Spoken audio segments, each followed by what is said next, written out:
염려하지 마십시오. 염려하지 말라. 제목을 삼고 함께 은혜 받기 원합니다. 오늘날 모든 세대를 막론하고 모든 인류를 막론하고 모든 사람들에게는 같은 짐이 있어요. 무거운 짐이 있습니다. 그게 뭘까요? 염려입니다. 초등학교 학생들의 염려가 뭘까 보니까 학교예요. 새 학기마다 좋은 선생님, 좋은 친구들을 만나는 기도 제목을 보게 됩니다. 중고등부 학생들의 염려는 뭘까요? 아무래도 공부죠. 공부 잘하게 하시고 이제 대학을 준비해야 되는데 그 입시, 한국에서는 수능이고 여기서는 SAT죠. 그리고 에세이를 잘 준비할 수 있도록 도와달라는 기도의 제목이 있습니다. 그리고 대학생을 비롯하여 청년들의 압도적인 염려는 무엇일까요? 취업입니다. 공부를 끝내고 과연 내가 좋은 직장을 가질 수 있겠는가? 취업에 대한 염려가 굉장히 이 대학생을 비롯한 청년들의 마음을 압도하고 있죠. 어른들 역시 염려가 많죠. 경제가 어려우니까 비즈니스를 염려하면서, 그리고 직장 생활에서도 내가 과연 여기에 얼마나 버틸 수 있을 것인가, 앞날을 걱정하면서 염려하시는 분들이 적지 않게 있죠. 그리고 시니어 세대, 우리 어르신 세대는 자신들의 이 건강에 대한 염려가 있고, 그리고 자녀들의 앞날에 대한 염려가 있습니다. 그렇습니다. 염려는 모든 세대를 막론하고 공통적으로 우리를 누르고 있는 그러한 짐이죠.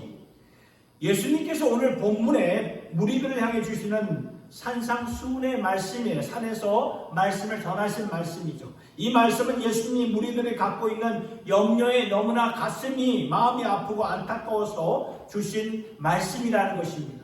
여기서 예수님의 궁극적인 메시지는 무엇일까요? 염려하지 말라는 것입니다. 염려하지 말라는 것이 좀 냉정하게도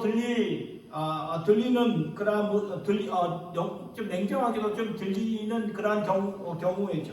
우리의 상황을 제대로 알고 하시는 말씀입니다. 성경에서 주시는 말씀이 우리의 현실과 얼마나 연결된 말씀인가. 그러면서 예수님을 다시 한번 생각해 보게 되었습니다. 여러분, 예수님이 육신의 몸, 인간의 몸을 입고 오셨죠. 그리고 낮고 낮은 목수의 집에서 태어나셨습니다. 그러니까 인류의 아픔을 직접 체험하시기 위해서 낮고 낮은 그 천한 모습으로 오셨다는 말입니다. 언젠가 예수님이 그런 말씀을 하셨어요. 누가복음 9장 58절에 이렇게 말씀하셨어요. 여우는 굴도 있고 공중에 새도 집이 있지만 인자는 머리 둘 곳이 없다. 무슨 말이냐면 나는 집 없이 이렇게 살고 있다. 그 말이에요. 마지막 십자가에 달려 죽으셨을 때 목마르다, 죽을 것 같은 영혼의 아픔을 겪으셨죠. 그러면서 이 말씀을 하시는 것은 우리의 상황을, 우리의 형편을 전혀 모르시는 것이 아니라 우리의 아픔을 친히하시고 체험하신 하나님. 그래서 이 말씀을 하시는 것은 염려하지 말라는 그 말씀이에요. 왜 그럴까요? 우리를 진정 사랑하시고 우리의 아픔을 진정 당신의 아픔으로 느끼시고 있기 때문에, 그리고 우리를 지배하고 있는 그 두려움과 염려에서 우리를 도와주시려고 하시는 그런 말씀이라는 거예요. 여러분, 예수님이 왜 오늘 본문의 말씀을 왜 염려하지 말라고 말씀하셨을까요? 세 가지를 본 후에 그 다음 염려를 어떻게 우리가 극복할 것인가 세 가지를 또 보도록 하겠습니다. 첫째로, 염려란 인생의 가치를 떨어뜨리게 한다는 것입니다. 오늘 보면 25절의 말씀을 볼까요? 그러므로 내가 너희에게 이르노니 목숨을 위하여 무엇을 먹을까 무엇을 마실까 몸을 위하여 무엇을 입을까 염려하지 말라. 목숨이 음식보다 중하지 아니하며 몸이 의복보다 중하지 아니하냐. 그러니까 음식은 몸을 위한 것인데 우리는 종종 거꾸로 반대로 살아간다는 것입니다. 음식을 위해서 살고 먹을 것, 입을 것을 위해서 산다는 거예요. 그래서 예수님의 포인트는 너희들의 목숨이 먹는 것보다 입는 것보다 중요하지 않니? 그런데 우리가 염려하는 그것이 우리를 이렇게 컨트롤하거든요. 조종하거든요.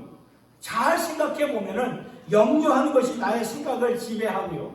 나의 생각을 지배하는 것이 나의 삶을 지배하는 것인데, 그러니까 염려하는 것을 위해 내가 산다는 거예요. 동물들을 보십시오. 동물들은 먹는 것을 위해서 서로 싸우고 서로 죽이기까지 하죠. 먹는 것이 동물들에게는 전부입니다.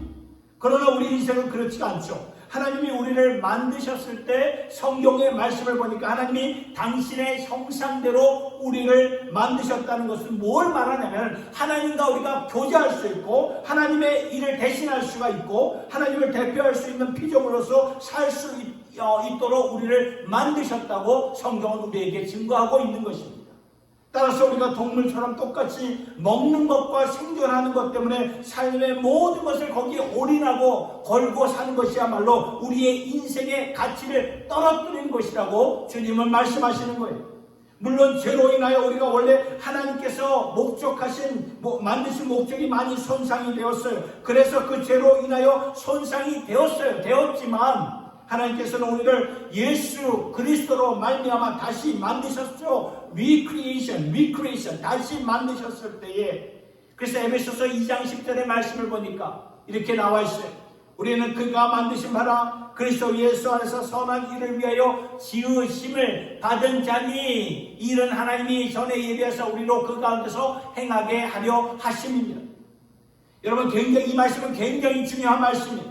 후반절의 말씀을 보면 이 일은 하나님께서 처음부터 예비해서 우리가 그 가운데 살기를 원하셨는데 죄로 말미암아서 우리의 소명과 우리의 목적이 데미지가 난 거예요. 손상이 되고 만 것입니다. 그래서 중요한 것이 우리가 예수를 믿을 때 예수를 위해 선한 일을 위하여 다시 지으심을 받아 하나님이 원래 목적하셨던 당신의 선한 일을 감당하며 하나님의 가치를 우리에게 주시려고 우리를 예수 안에서 다시 recreation, 다시 만드셨다는 것입니다. 특별히 이 말씀의 첫 번째 문장을 보세요. 우리는 그의 만드신 바라. 이 말씀을 헬라어 원어로 보니까 이것은 하나님의 작품이라는 뜻이에요. 우리는 그분의 작품이다. 하나님의 작품이다. 너희는 하나님의 작품이다. 근데 하나님의 작품으로서 세상 염려거리에 사로잡혀 있을 때 우리의 가치가 너무나 떨어진다는 그 말씀이죠. 여러분, 우리나라 첫 번째 선교사님 로버트 토마스 선교사님이 이렇게 오셨는데 평양을 거쳐서 대동강변에 이렇게 오셨는데 오시자마자 이렇게 배에 내리자마자 이렇게 죽임을 당하셨어요. 죽임을 당하셨기 때문에 나가서 입으로 전도 하나님의 말씀을 외치지는 못했지만 그분이 갖고 오신 성경은 뿌려졌어요. 그래서 거기에 모였던 사람들 중에 몇 사람이 성경을 가져갔는데 그 중에 한 사람이 그 당시 12살이었던 최치량이라는 분이었습니다. 그런 12살 소년이었기 때문에 그 당시 기독교에 대한 이 핍박이 박해가 굉장히 이렇게 심했기 때문에 두려워서 성경을 몰래 숨기고 있다가 나중에 한 권을 박영식이라는 자에게 주었습니다. 근데 이 박영식이라는 자가 성경을 받고 보니 성경의 질이 너무나 좋은 거예요. 그 당시에 종이질이 좋은 게 뭐가 있겠습니까? 성경을 펴보니 너무 좋은 거예요. 그래서 그 박영식이라는 자가 성경을 보더니 그것을 찢는 거예요. 찢어가지고 자신의 방에 벽지로 이렇게 붙였던 거죠. 근데 그 당시에 할 일이 뭐가 있겠습니까? TV가 있습니까? 라디오가 있습니까? 할 일이 없어서 사방에 보이는 것이 성경 말씀을 찢어서 벽지에 붙였으니 성경의 말씀이 온통 사방에 둘러싸여 있는 거 아닙니까? 그러다가 이분이 그 말씀을 보다가 하나님을 만나게 되고 예수를 믿게 됩니다.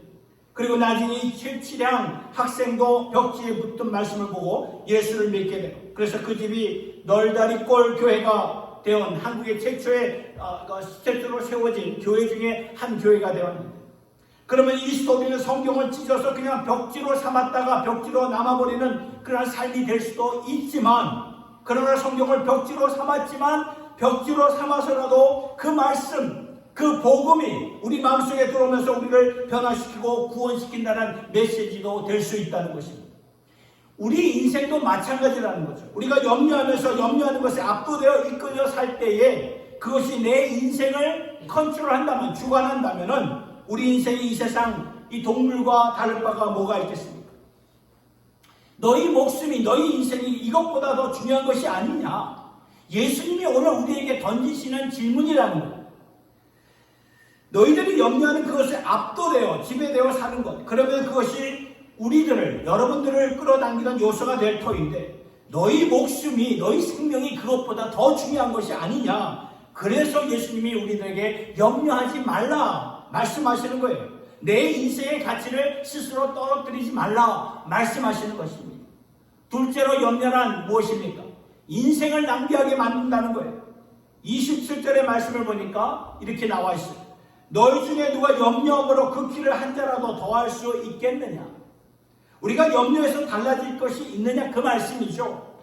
그러니까 염려하는 그 시간과 에너지가 낭비다, 그 말이에요. 아무것도 바뀌지 않는다, 그 말이죠. 제가 미국에서 우리 학교를 다닐 때 어느 날 제 이 코가 오똑하게 이렇게 보이지가 않는 거예요. 그냥 모르고 지내다가 이제 학생들과 이렇게 지내다 보니까, 미국 학생들과 비교하다 보니까 내 코가 이렇게 좀 작네.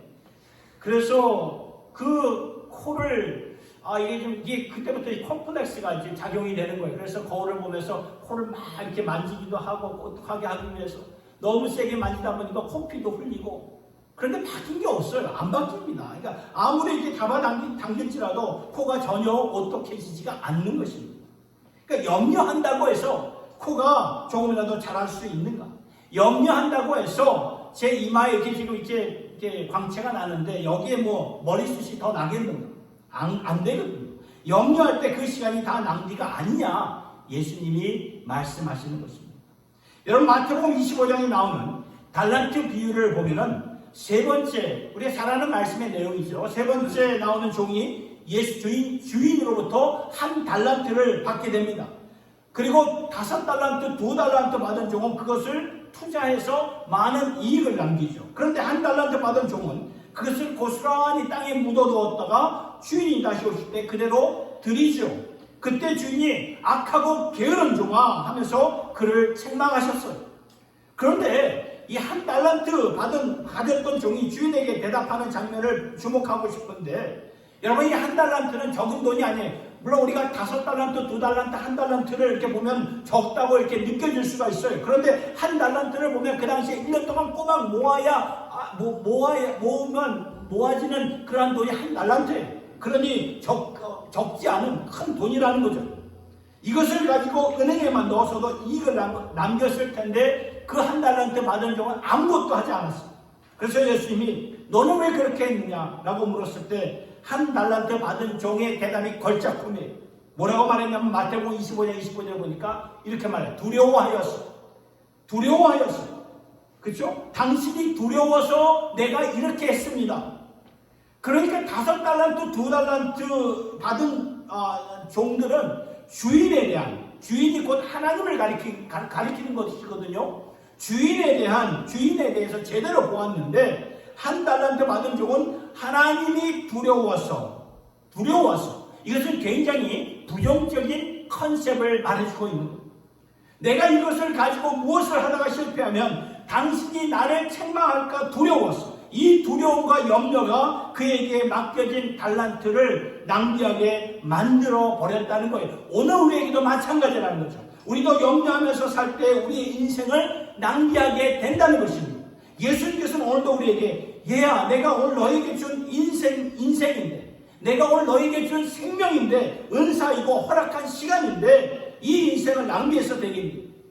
그러니까 염려하는 대신에 그때 내가 할 수 있는 것이 무엇인가 생각해 보는 것이 중요하다는 것입니다.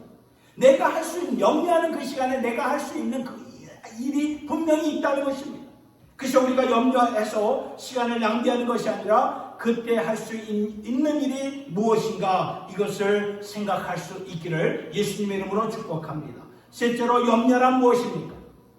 인생을 굉장히 버겁게 만든다는 거예요. 34절의 말씀을 볼까요? 그러므로 내일을 위하여 염려하지 말라. 내일 일은 내일 염려할 것이요 한날 괴로움은 그날에 족하니라. 이 말씀은 우리가 종종 내일을 염려한다는 말이지요. 사실 내일 일이 어떻게 될지 아는 사람 아무도 없어요. 모른다는 거예요. 성경을 보면 내일 일에 대해서 내가 이렇게 될 것이다 라고 말하는 자는 거만합니다 라고 말을 하는 것이고, 또한 내일 일에 대해 염려해서 내일의 버거움을 지금 내가 안고 사는 것은 그런 것은 아니다 라고 말씀을 하는 거예요. 내일 일을 알 수 있는 자 아무도 없어요. 저도 보면은 이 어렸을 때에 이민가리라 생각조차 하지 않았다가 보니까 지금 미국에서 살고 있지 않습니까? 또한 이곳 트라이시티에서 사역을 할 줄이야 생각조차 하지 못했다는 거예요. 내일을 몰라요. 그리고 저와 여러분들이 아무리 계획을 세웠을지라도 그 계획대로 가는 인생 아무도 없다는 거예요. 그래서 성경은 내일이는 내일 걱정하라. 지금 그 걱정을 하면서 살면 어떡하냐? 그 말씀을 하는 거예요. 제가 여기 트라이시티에서도 이렇게 보이긴 하지만 이번에 LA에 좀 방문해 보니까 제가 8년 전에 이제 여기 왔는데 너무 노숙자들이 더 많아진 거예요. 길거리는 더 쓰레기로 이게 LA, 로스앤젤레스 천사의 도시라는 게 뭔가 맞지가 않는 이 노숙자들이 얼마나 많은지 모릅니다.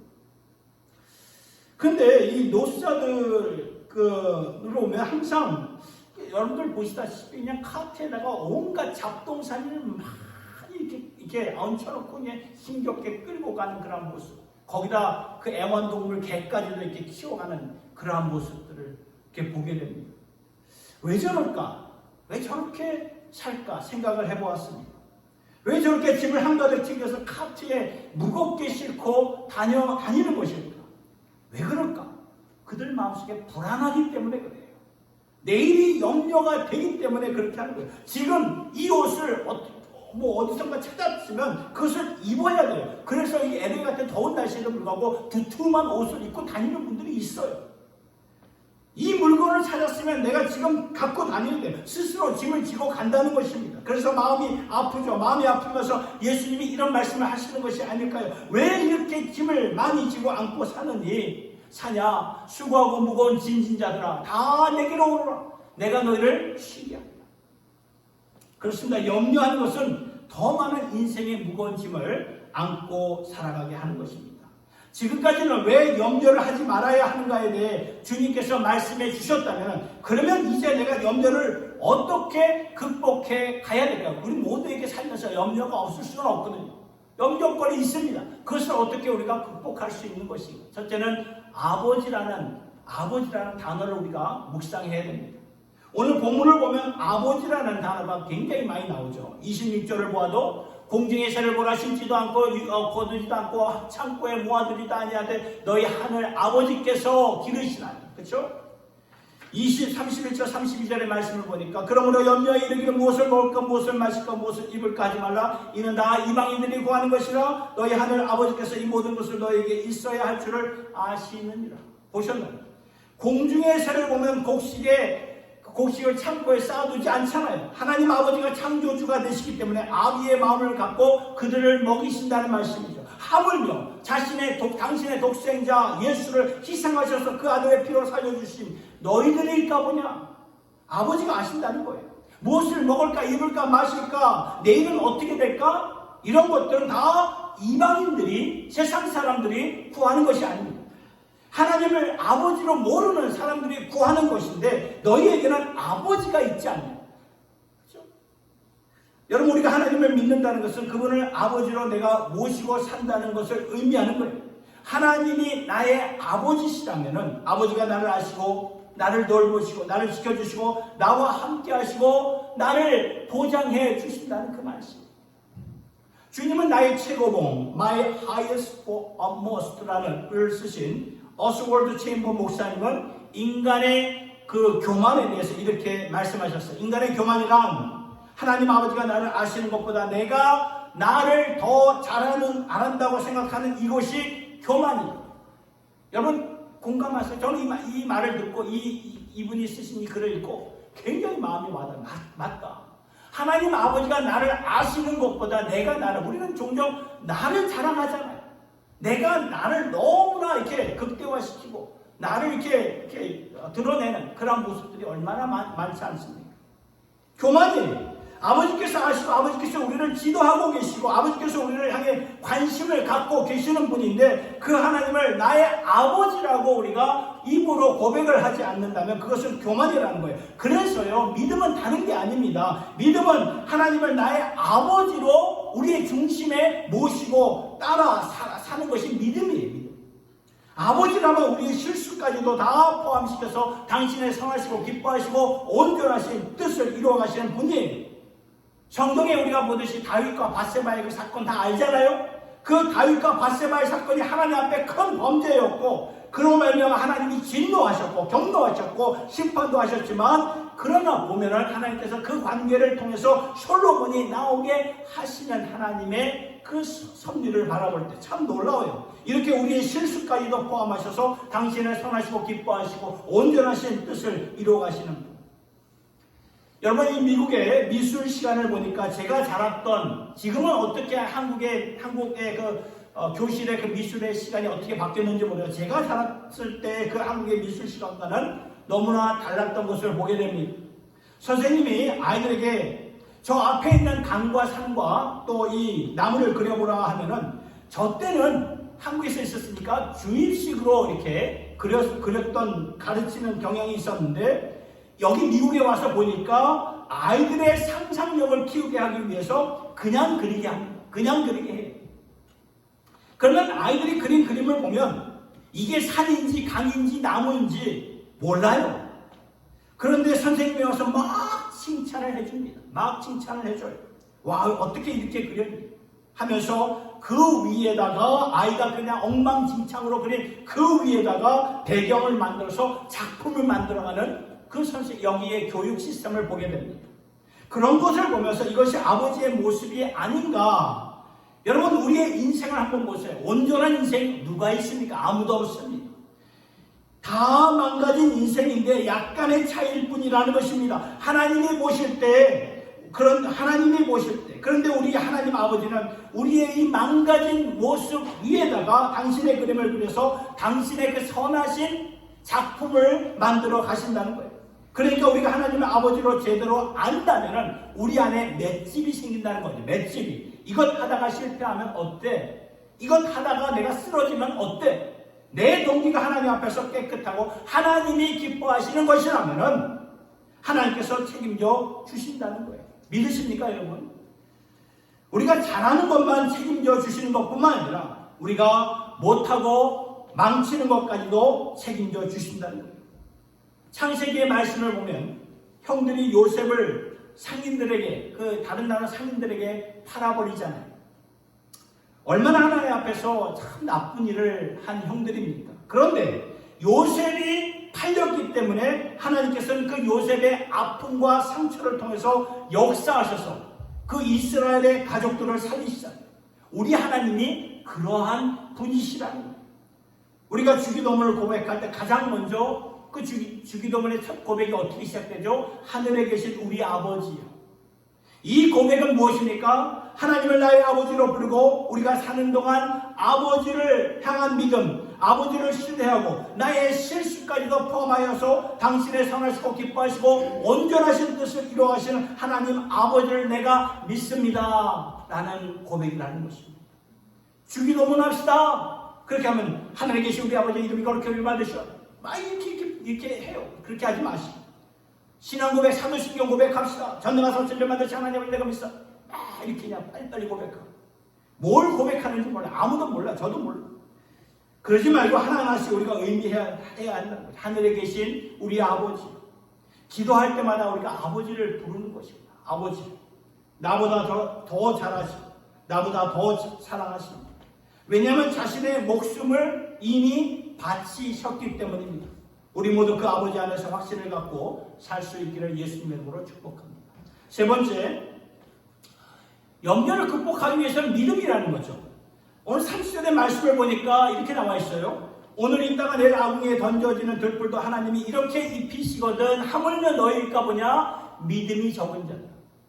그러니까 예수님이 보실 때 염려의 문제는 곧 뭐냐? 우리 믿음의 문제다라고 말씀하시는 거예요. 믿음이 무엇입니까? 히브리서 11장 1절의 말씀, 우리가 잘 아는 말씀. 믿음은 바라는 것들의 실상이요 보지 못하는 것들의 증거다. 아직 보이지 않는 그것, 아직 볼 수 없고 만질 수 없는 그것에 대해서 확신을 갖고 컨빅션을 갖고 사는 것이 믿음이다. 그 말씀이라는 거예요. 우리가 내일에 대해서 왜 염려하냐 하면은 내일이 막막하기 때문에 그래요. 오늘의 시대 속에서 내가 살아남을 수 있을까? 생존에 대한 이슈가 완전히 나를 압도하기 때문입니다. 지배하고 있기 때문입니다. 내일이 안 보여요. 그런데 믿음이 무엇일까요?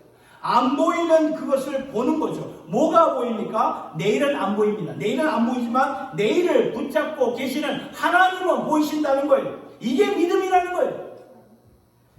이사야 52장 10절의 말씀을 보세요. 여호와께서 너희 앞에서 행하시며 우리 앞에서 행하신다는 거죠. 이스라엘의 하나님이 너희 뒤에서 호위하신다. 우리 앞에서 행하시고 뒤에서 이렇게 받쳐주시고 우리가 하나님의 평안과 안식을 누리며 살게 하신다는 거죠. 이것이 믿음입니다. 물론 내일이 안 보이죠. 우리에게는 다들 크고 작은 인생의 문제들이 다 있어요. 그것이 안 보여요. 안 보이지만 앞서 가신 하나님을 내가 믿는 거예요. 이게 믿음이에요. 그래서 이 안에서 하나님이 주시는 평안함, peaceable rest를 가지고 사는 것입니다. 이것이 믿음이라면 이 믿음을 가지고 모든 우리의 인생의 염려까지 우리가 다 극복할 수 있어요. 여러분, 믿음은 막연하고 두리뭉실한 것이 아닙니다. 믿음은 뒤를 돌아보았을 때 가졌던 그 확신을 가지고 앞으로 전진하면서 주님께서 약속하신 말씀을 붙잡고 사는 것이 믿음인데 우리 모두 이렇게 사실 수 있기를 예수님 이름으로 축복합니다. 세 번째, 염려를 어떻게 극복할 수 있습니까? 먼저 할 것이 있다는 거예요. First thing to do. 33절의 말씀을 보니까 이렇게 나와 있죠. 그런즉 너희는 먼저 그의 나라와 그의 의를 구하라. 그래야만 이 모든 것을 너희에게 더하시리라. 우리가 염려를 극복하기 위해서는 먼저 구할 것을 구하라. 그 말씀입니다. 지금 염려하지 말라는 말씀을 주시면서 그런즉 너희가 먼저 해야 할 것이 있다. 이것이 하나님의 원칙입니다. 원칙. 첫 단추를 제대로 끼우지 않으면 다른 단추 아무리 잘 끼워도 빗나가게 된다는 거예요. 하나님께서 우리 인생의 모든 인생에게 주시는 원칙입니다. 인생의 첫 단추가 바로 이것이에요. 먼저 그의 나라와 그의 의를 구하라. 먼저 하나님 보시기에 옳은 일을 하여라. 먼저 하나님을 생각하면서 기도하여라. 그래야만 이 모든 것을 하나님이 책임져 주신다. 그래야 우리가 염려하지 않게 돼요. 염려할 시간이 있으면은 먼저 해야 할 일들을 해라. 그 말씀이라는 거예요. 구약성경의 다니엘서를 보면 다니엘 세 친구들이 나오죠. 사드락, 메삭, 아벳느고가 나오는데 이 친구들을 보니까 결과를 몰랐어요. 결과를 모르죠, 당연히. 그 말씀을 보니 다니엘서의 말씀을 보니까 누구든지 느부갓네살 왕이 만든 우상 앞에 절하지 않으면 죽는다. 왕의 명령입니다. 절하지 않아서 이 친구들이 다니엘의 세 친구들이 붙잡혀 왔어요. 그러니까 이 느부갓네살 왕이 이 세 친구들이 너무 총명하고 너무 똘똘하니까 죽이기에 너무 아까워요. 그러니까 다시 한번 기회를 주는 거예요. 말씀을 보니까 이렇게 나왔어요. 너희들이 이 우상 앞에 절하지 않으면은 반드시 나는 너희를 죽일 것이다. 그러니 마지막으로 한 번 더 기회를 줄 터니 너희는 나에게 절을 하여라. 그때 다니엘의 세 친구들이 뭐라고 말합니까? 이 말씀에 단호하게 다니엘 3장 17절 18절의 말씀. 왕이여, 우리가 섬기는 하나님은 당신이 우리를 풀무불에 집어넣어도 우리를 살려주실 수 있는 하나님이 되십니다. 그리 아니하실지라도 우리가 섬기는 하나님은 그러나 우리 하나님이 우리를 살려주지 아니하실지라도 왕이여, 우리는 당신의 우상 앞에 절할 수 없습니다. 그러니까 다니엘의 세 친구들은 뭐를 보였냐면 결과를 하나님께 온전히 맡겼다는 거예요. 결과를 맡겼어요. 우리는 종종 결과 때문에 맡기지 못하는 경우가 참 많죠. 이것을 하면 내가 사느냐 죽느냐. 결과에 대해 우리가 염려를 너무 많이 해요. 그러나 다니엘의 세 친구들은 결과를 하나님께 맡겼다는 거예요. 따라서 우리가 할 일은 무엇입니까? 하나님 앞에서 우리가 옳은 길을 선택하는 것이고 행하는 것입니다. 먼저 그의 나라와 그의 일을 구하는 것이고 결과를 하나님께 맡기면서 살아가야 된다는 것입니다. 이렇게 사니까 세상이 감당하지 못하는 사람들이 된다는 것입니다. 여러분, 우리가 옳은 일을 한다고 해서 어떻게 될 것인지 아무도 몰라요. 도리어 내게 어려운 일이 닥칠 수 있다. 옳은 일을 한다 해서라도 어려운 일이 닥칠 수 있습니다. 그런데도 하나님 앞에서 옳은 일을 하여 그리하면 내가 책임져 준다. 그리고 그러한 자들이 세상을 이기는 자들이라 말씀을 하시는 거죠.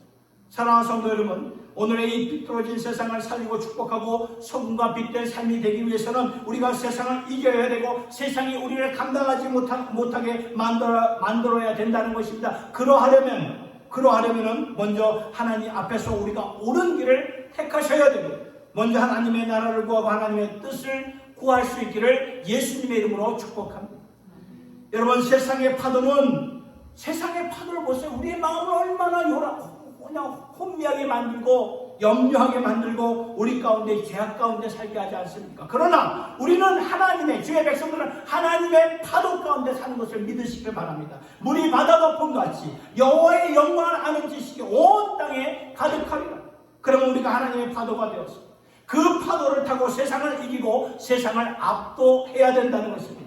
염려하지 마시기 바랍니다. 오늘 세 가지 3F의 아버지, Father, 아버지를 부르며 믿음, faith, 그 믿음을 붙잡고 제일 먼저 first, 먼저 그의 나라와 그의 의를 구하는 이것을 행하여서 세상을 이기고 세상을 축복하고 세상을 살리는 하나님의 존귀한 주님의 백성들이 될 수 있기를 예수님의 이름으로 축원합니다.